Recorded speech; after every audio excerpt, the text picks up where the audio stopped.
дар асрҳои миёна бисёри одамон ба парии обӣ бовар мекарданд. тибқи тавсифҳои гуногун маллоҳон аксар вақт дар соҳилҳо бо ин офаридаҳои аҷоиб дучор мешуданд. ҳатто Кристофер Колумб ҳангоми кашфи Амрико изҳор дошт, ки боре дар сангҳои назди соҳил духтарони дорои думии моҳиро дидааст. дар асри 21 бо сабабҳои маълум қариб ҳеҷ кас ба мавҷудияти онҳо бовар намекунад. бо вуҷуди ин вақтҳое ҳастанд, ки одамони ҳозира бо истифода аз смартфон офаридаҳои пурасрареро, ки ба парии обӣ шабоҳат дорад, ба навор мегиранд. ба воқеияти онҳо бовар кардан ё накардан ин интихоби шумост. дар вақти ҳамхобагӣ тест тамом мекунед ва мехоҳед муҳлати ҳамхобагии худро дароз намоед ва ҳамчунин тест пешоб мекунед, простатит ба шумо залали карон мерасонад, метавонед аз ин дору истифода бурда простатити худро ва ҳамчунин муҳлати ҳамхобагии худро ва ҳамчунин мардонагии худро қавӣ намоед. марҳамат бародаро, залалитаи Алина занг зада ба ширкати шифофармо муроҷиат намуда доруи худро заказ кунед. طبق بعضی معلومات این نوار در پاریس در یکی از مهمانخانه‌های الیتای پایتخت به نوار گرفته شده است. در سب دختر در نزد حوض نشان داده شده است. چنین به نظر می‌رسد که وی در اطراف حجره آدمان دیگر را جستجو می‌کند. پس از باوری حاصل کردن که کسی در نزدیکی نیست، وی دستمال را به زمین پرتافته به آب می‌پرد. آنگاه یک چیز غیرعادی رخ می‌دهد. آب شیدن کف می‌کند و در نگذشته چیزی به دم بزرگ ماهی شباهت دارد دیده می‌شود در آب. دختر مدتی دراز در زیر آب می‌ماند و بر روی آب نمی‌براید. بعضا شما می‌توانید سیلویت دختری را با دم ماهی ببینید. بعد از این وی از نظر ناپدید می‌شود. پس از چند دقیقه دختر باز در کامera پیدا شده، دستمال را گرفته زود از حجره می‌براید. کارمندان مهمانخانه از چنین نوارها به حیرت آمده گفتند که در منزل آنها پری آبی مسکن گرفته است. آنها از گفتن نامناسب مهمان پراسرار خودداری کردند و تنها اضافه کردند که روزی دیگر او صبح بروقت از مهمانخانه برآمده است و دیگر او را هیچ کس ندیده است.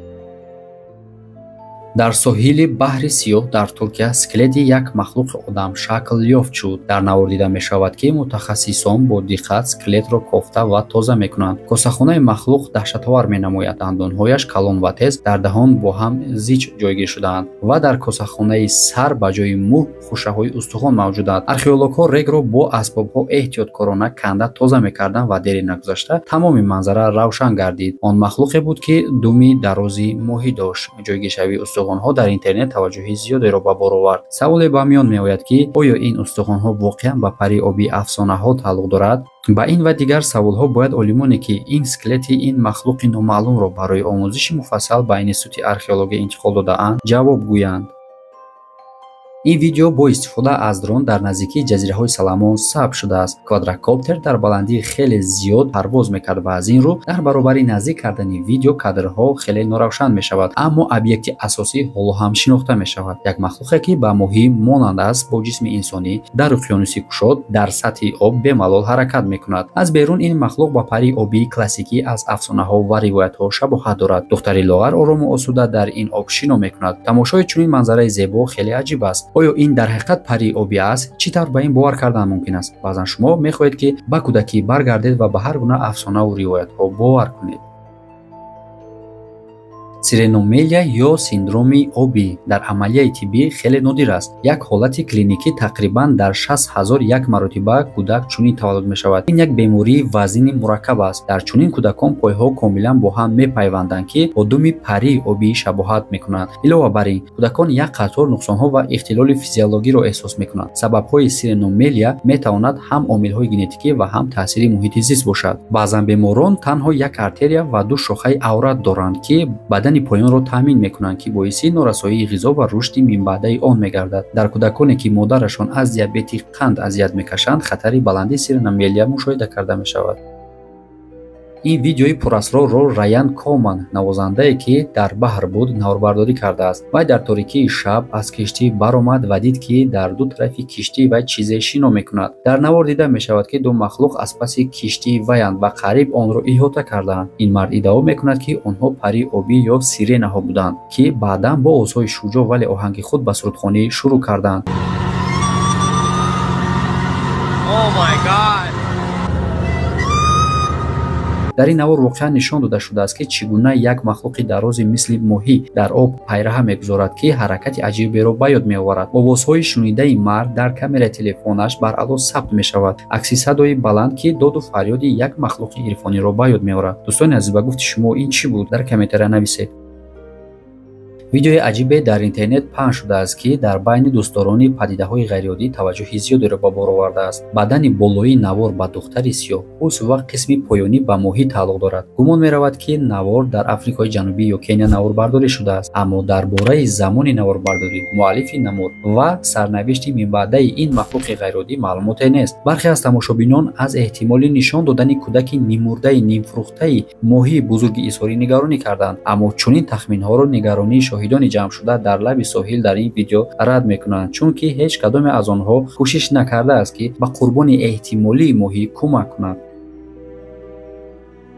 ду махлуқе ки ба пари обӣ монанданд дар суни соҳил нигоҳ дошта мешуданд. видео кайҳо пеш дар модели кӯҳнаи телефони Nokia сабт шудааст. муаллифи видео мегӯяд ки ӯ бо ҳамсараш дар соҳилҳои Британия дар Брайтон сайру гашт мекард. вақте ки торикӣ фаро расид, ӯ аз дур пайкараҳоеро диданд ки дар аввал ба назари ӯ занон буданд, аммо вақте ки онҳо наздик шуданд фаҳмиданд ки дар ин ҷо чӣ гапе ҳаст. онҳо ду духтарак дар даст моҳии азим доранд ва поинтарашон агар нигоҳ кунӣ ба ҷои пойҳо қаноти калоне ба монанди пари обиро дида метавонӣ. дар бораи рӯйдодҳои минбаъда маълумоте нест. мард чанд сония наворбардорӣ кардааст ва баъд аз он тарсида макони наворбардориро тарк кардааст. дӯстони азиз, фикрҳои шуморо дар комментариҳо дар ин мавзӯъ интизорем.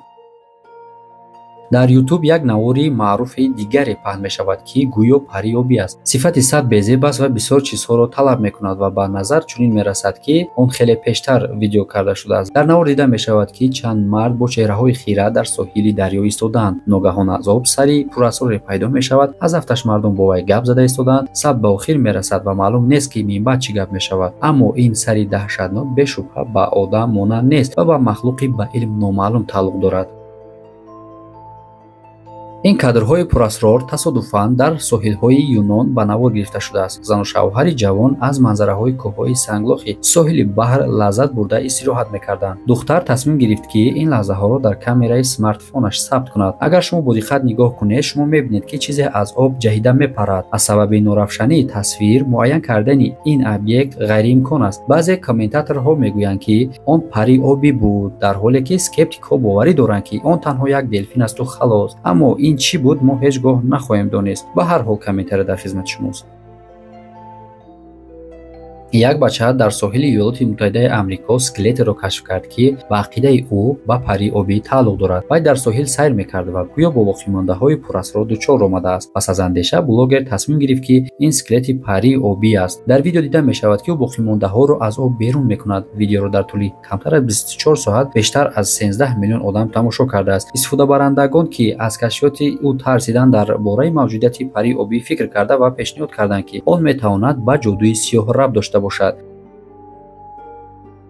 дар соҳили Ҳиндустон пари обӣ мутант ёфт шудааст. бинобар гузоришҳои расонаҳои маҳаллӣ, вай ба соҳил баромада ва баъд аз он ҷо ҷасадаш дар осорхонаи асосии кишвар ба намоиш гузошта шуд. вай ба назар мерасад ки ҳанӯз зинда аст ва даҳони худро каме ҳаракат медиҳад. олимон муайян карданд ки махлуқ як зани ҳомиладор аст. вай 4 синаи одам, шиками калони мудаввар ва ба ҷои сари одам сари моҳӣ дорад. ин махлуқ ҳатто ба як парии обии мутфилмии классикии ғайриоддӣ менамояд. фаъолони созмони экологӣ тахмин мезананд ки сабаби мутатсия метавонад обанборҳо бо партофҳои кимиёвӣ олуда шуда бошад ки дар натиҷа чунин нимодаму нимоҳӣ пайдо мешавад.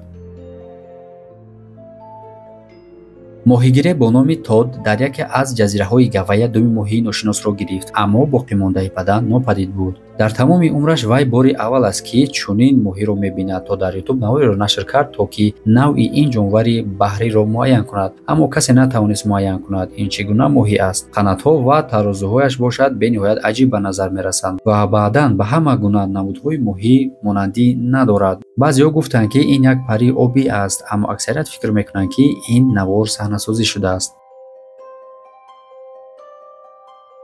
видеои кӯтоҳи 8 сония боиси баҳсу мунозираҳо шуд ва диққати миллионҳо тамошобинро ба худ гирифт. тибқи маълумот, он дар Зеландияи Нав дар соҳили кӯли Таупау ба навор гирифта шудааст. дар навор думи махлуқи афсонавӣ сояи сабук бо рахҳои гулобии торик ба таври равшан нишон дода шудааст. бадан намоён нест, танҳо сараш дар пеш каме намоён асту халос. сараш ба сари одам монанд нест. шояд ягон намуд ҳайвон бошад ба монанди отер ё гӯсфанд. шояд ин ягон шӯхӣ бошад ки касе думи силиконро ба пушти ягон чӯб часпонда шӯхӣ карда бошад. ба ин нигоҳ карда одамон аз дидани ин воқеа хеле дар ҳайрат монданд.